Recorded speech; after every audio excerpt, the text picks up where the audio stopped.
If y'all take a look right there, right over there, those two dead calves. I did have two calves die on me last night. Ear tag number 36 died, and another calf that I didn't have an ear tag on her, she ended up dying. So I got two dead calves right now. I got another calf that looks like she's about to die. I still got that sick Brangus animal. My Brangus animal that's sick is still sick, but she's still alive. You know, I've been taking a closer look at my herd. This is one of the harsh realities of farming. You know, I would like to say that life is a fairy tale journey, and that life is a thing where, you know, everybody can live this magical journey of a life. But, you know, farming, you get to see it all. You see life and you also see death. I mean, you're going to see a lot of everything. But these animals, I got a couple animals dead. I got a couple animals that look like they're about to die. As of right now, my death losses look like they could be like 10-15%. But that's you know, like what I've been saying about these animals is that the smaller they get, the harder it is to keep them alive. So, you know, the larger an animal is, the more likely they are to survive, and things like that. But this October has been real hard on these animals. You know, I got a 60-degree temperature swing. I got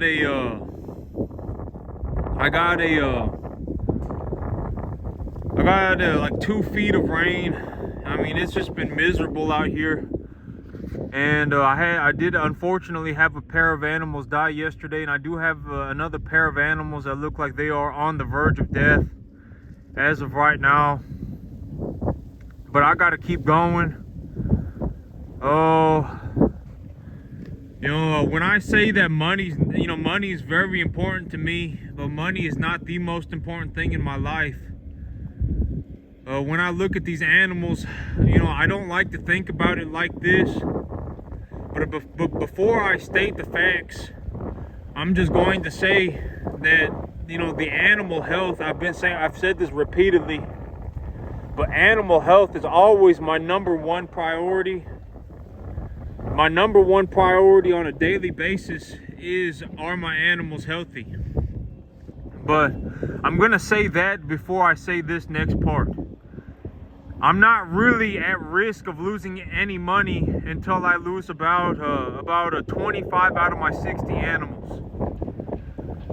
Because if I double their weight and I take them to market and I have number 1 to number 1.5 type commodity cattle, I'll get paid for the poundage on them. So I'm not really at risk of losing any money until I've lost about 25 cattle. And, you know, I took a look at my bank account about 2 days ago, and I have about $20,000 cash left over, about $15,000 to $20,000 cash left over. And so what is realistically going to happen over these next few weeks is that I'm going to see how many animals, I'm going to take care of my animals the best I can. I'm going to keep as many alive as I am able to. And then I will have to replace my dead ones. So I have about 10 animals that are ready to go to market. I'll take them to market. I'll take the money on them, and I'll utilize that money to replace the dead animals and to increase the size of my herd and to invest in things like cattle feed, etc., etc. But this October has been very hard. But it's not just me, right? It's not just me. If a person goes and asks any cattleman, any cattle person who has any degree of experience, we'll all say the same thing. The smaller the calf is, the harder it is to keep them alive. And October is usually the worst month. They call October a dead calf month in the cattle industry. But they call it dead calf month because it is so hard on these animals in October. October is the hardest month to run cattle. And the smaller the animal is, the harder it is to raise the animal. And so I'm not really at any risk of losing money until I've lost about 25 cattle. I'm still sitting on about $15,000 to $20,000 worth of cash is what I estimate. I will be utilizing the capital that I have on hand to replace my debt, to replace the animals that I have lost. And then I will hold on to some capital to invest in things like cattle feed or anything else that I may need to raise these animals. My plan is to take these animals from 3.5 to 7 weight here in the next 4 months, and then I'll turn them over. And before I have to pay taxes next year, I will invest into more cattle so that I will take a look at my tax bill, and I will invest accordingly. I will see how much money I have to pay taxes on, and then I will invest accordingly. And the thing about me, looking to replace my tax bill is that, if I turn over, let's say I turn over 250 cattle a year on my farm, on my 10-acre farm, I turn over 250, somewhere between 250 to about 350 cattle a year. Well, each one of these animals that I produce on my farm can realistically feed about 800 people. If I give everybody a half a pound of beef, and if I slaughtered like a 900-pound animal, I could probably give about 900 people a half a pound of beef. And so, I feed tens of thousands of people every year on my farm. And I understand that, a lot of people, they're real soft.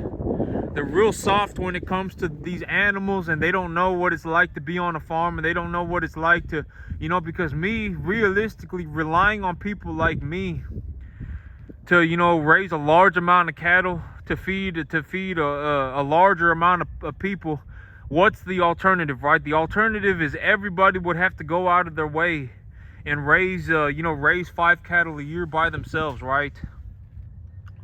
And a lot of people, they're not willing to do that. If the average person went to the sale barn and picked up 5 cattle and raised those 5 cattle to slaughter every year to feed their families, it would not be a pleasant experience. I mean, a lot of them would have animals die. A lot of people would, if they went and bought 5 animals, they'd probably lose 2 of them. This idea of a magical fairy tale journey of like this rainbow adventure, it's a lie. It's not gonna happen. Life is miserably hard. And when I one of the realities of owning a business, of me being a business owner, I talk about I make all this money, right? Oh, I make all this money, but here's the reality of my life is that I have to deal with all of these things. I have animals die. If I didn't have a proper it's not uncommon to see a third of a herd die. Like if you really go around on YouTube and you look around and you see and you look at people who have had disaster weather scenarios. Oh man, it rained or it snowed like 4 feet overnight, and these disaster scenarios. Oh man, it dropped 60 degrees over the last week. Man, I got 2 feet of rain. It's not uncommon to lose like a third of a herd, to have a whole bunch of mama cows abort their calves. It's not uncommon to see these things in the farming world. But that's one of the things that I think that a lot of people, they don't understand.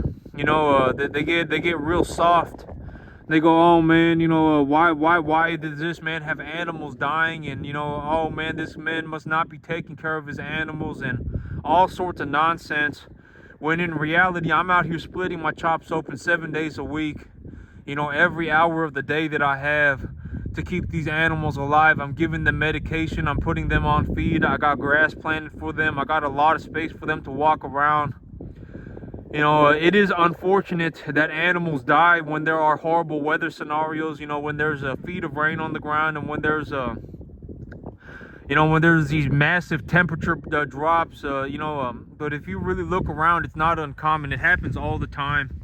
A lot of people lose a third of their herd and stuff like that. I mean, it happens all the time. It happens every year, and it happens in every corner of the country. It is a very unfortunate reality of the world, but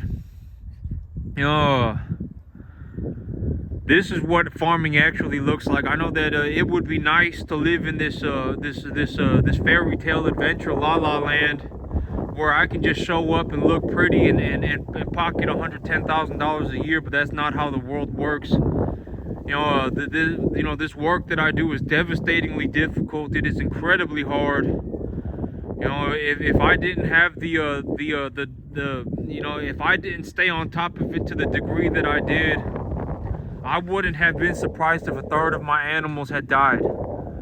My losses may be up to 10 to 15%, but I'm not really at risk of losing any money. I'm not really going to go any further than that, because I always say money is not the most important thing in my life. I think about money very, very, very often. I would say I think about money more than I think about just about anything else, but it's not the most important thing in my life. And it's always unfortunate when I have cattle die. But the reality of farming, of being a farmer, is that your animals are going to die. You're going to have animals die, but I told myself this morning, I had 2 animals die, but I got 58 animals that I need to take care of. So I need to stay about it, and I need to stay on it. I still got a lot of animals that I need to take care of. Realistically, I may have a 10 to 15% death loss, but I still have capital sitting in a bank account. I still have money sitting in a bank account from the money that I've made over the last year. I can utilize that capital to purchase new animals and to bring in new feedstuffs, etc., etc. And I'm not really at risk of losing any money. It is still unfortunate that I do have animals die, but any farmer, they will tell you, animals die. Animals die all over the place. Animals die 7 days a week, 24 hours a day. That's one of the unfortunate things about farming, is that animals die, and they die all the time.